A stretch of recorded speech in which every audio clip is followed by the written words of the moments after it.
I think HBCUs are just. I'm all, you know how I feel. I'm pro HBCU. When I first heard this, I'm like, she just created a HBT, C, historically black second grade class.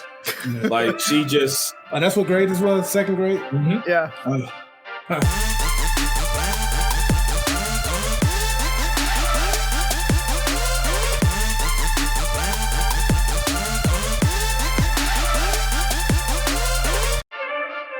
Yeah, I can. I had that holdover from last week that I was thinking about asking.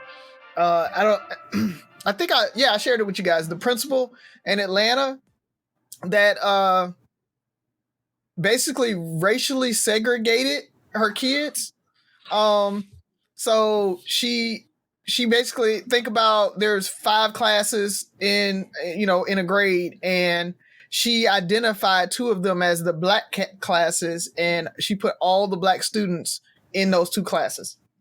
And so I wanted you guys' thoughts on. You got to give more detail. Like you left out the fact that the principal herself was black. Yes. Out of those classes, the parents requested to be moved to a different class because they didn't feel like the teacher was the best teacher or a good fit for their kids, and they requested another teacher. And the principal let the cat out of the bag at that point. I guess she felt too comfortable with it. She was like, "That's not one of the black classes," and they were like, "Wait, what? What do you mean?" And so she was saying that she segregates that, and she puts all the black kids in the 2 of the classes, and then lets the other kids in the other ones. But never gave an actual reason for it. And I think the Atlanta school system, they're researching it right now, investigating it, but nothing's come out from that. But I just really want you guys' thoughts on, do you see some benefits in that approach? And if you don't, why not? Like, which way are you leaning and why? I feel like if you argue against it, then you also, aren't you kind of arguing against HBCUs in a way? If you think that's a bad idea to segregate them, or am I off on that? Well, I'll answer that part. The thing about HBCU is his choice. When you take choice away from somebody because you have an idea that you think is going to work, I think HBCUs are just. I'm all, you know how I feel. I'm pro HBCU. When I first heard this, I'm like, she just created a HBT, C, historically black second grade class. Like she just. Oh, that's what grade this was? Second grade? Mm-hmm. Yeah. And so it's the thing about it is everybody's not built for that life. You do need to give people a choice. If she would have had a meeting with the parents and discussed the benefits, for whatever reason, the parents know their child and said they don't feel like the teacher's a good fit. And then it's basically saying this is why HBCUs were made, because we couldn't get into other schools. We couldn't go to other places. And so it's like, oh no, you niggas stay over here. Like if she'd have said, okay, I can make that happen. I just wanted to let you know I chose these teachers because of this, rather than, no, that's not one of the black classes. So Razi can't go. Like it's, I handpicked, if she would have came and said, hey, Mr. Mancarella, I handpicked these teachers for your kids.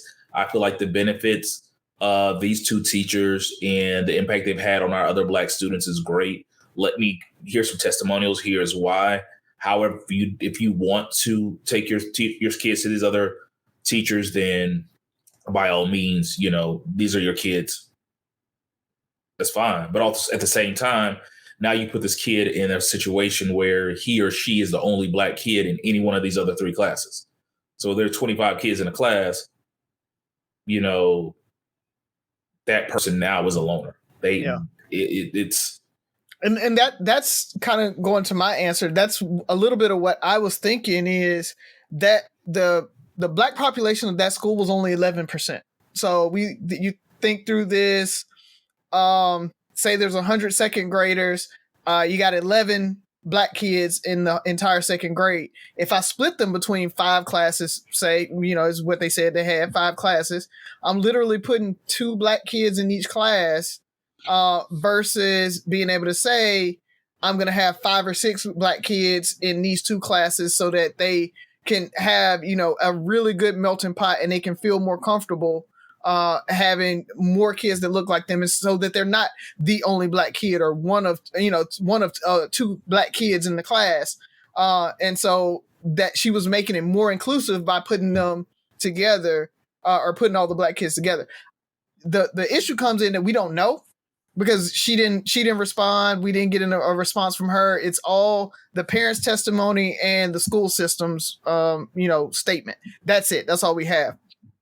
So I really do want to think through her rationale, because I can see it making sense that she would do that and put all those kids together and say, no, I'm putting them in that, and hopefully she's thinking even longer term to say, I'm going to move those black kids and the kids that were in the all white classes or whatever. We're going to move them into so that they can interact with these black children throughout the year as well.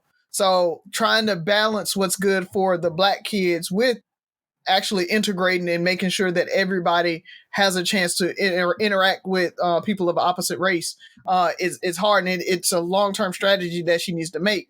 But I think that I kind of support her. I kind of think it made sense what she was doing if she's thinking along the lines that I'm thinking. I mean, this would have been perfect, right? When those kids in Little Rock integrated that school. But I think maybe a remixed version of this could have been if she kept those, like in your example, you said 11 out of 100. If she kept those 11 black kids together, but still put them in the other classes. So like, say if they have a class of 25 each, then one of those classes are going to have 14 of the other race, and then all 11, those 11 stick together from class to class or whatever like that. As far as putting them in the class by themselves, I kind of don't like it, because we may agree with this position of this principal, but if she's allowed to do, then think of what other principals across other schools could do in a much more negative way that we don't agree with. Yeah. So I don't want to say. And just to let you know, she didn't put them all in one class. She split them up into 2 classes with other white kids in there. So it wasn't just like a black class. It was 2 classes that had black kids in them. So 5 and 6. 5 in one class. Okay, so yeah, that's yeah. I do like that then. I like that. Okay. Yeah. So I mean, the premise, I think, is good. I mean, you're trying to get group cooperation. I think also relaying that message to the parents. Let them know what's going on, so they can be on the same page. You have the best of intentions, but I mean, it's, I'm still their guardian. I'm still their parents. Let me know what's going on. And then, like I said, when the choice came up or the opportunity came up, she was like, from my understanding, she was like, nah, chief, like, nah, because administrators have that authority to say no. That teacher's not available for your kid. Yeah. Is this a private school? No, it's Atlanta public school. Atlanta is black as Wakanda. Like, this is the weird part about it. It's a black principal, but the school is in one of the most affluent areas in Atlanta. Hence why, you say Atlanta in general is black as I don't know what, but the population of that area is only 11% black in Atlanta. So that lets you know kind of generally what you're talking about, what area you're talking about with that school. So it's a very high end affluent area. And so I'm siding with the principal on this. I really am. But I think I understand your concept, but when you take what being in a class with 5 kids versus or 4 other kids, that ain't really.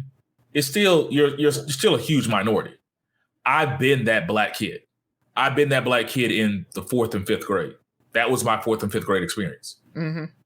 Bowie Elementary, Richardson, Texas. I did that. I mean, you adapt and overcome. Like it should be an option. I understand your intent, but when your intent supersedes my will for my kids as well, like when I lose that ability to still parent because I know my kids, it could be he or she just doesn't like this teacher. They just don't gel well. At that age, my kid, if they're uncomfortable, they don't know how to cope, they're emotionally stressed. There's 4 other teachers, 3 other teachers that my child can go to, but you're telling me no. Because you have a social experiment that you feel like is best for my child or all the other 10 kids. And I'm telling you, hey, I get it, but I have to do what's best for my child. If they told you, take it, whatever her rationale is, if you go to a school and like, hey, Sophie doesn't feel comfortable in this class, I want to move her to another teacher. And they're like, no, Sophie has to go to this class for whatever the reason. How do you deal with that? They can have the best of intentions. Yeah, because I'm dealing with the whole everybody loving to play in Sophie's hair right now. So trying to protect that. But it's funny because Sophie be playing in the white kids' hair too. So I'll be laughing. I was about to say something. But that's the thing. Sophie giving it to her. She's like, oh, look at it. It's so limp.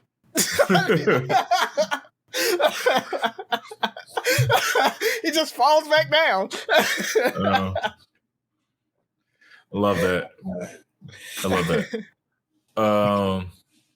Yeah, so I see the intent, but you also gotta work together.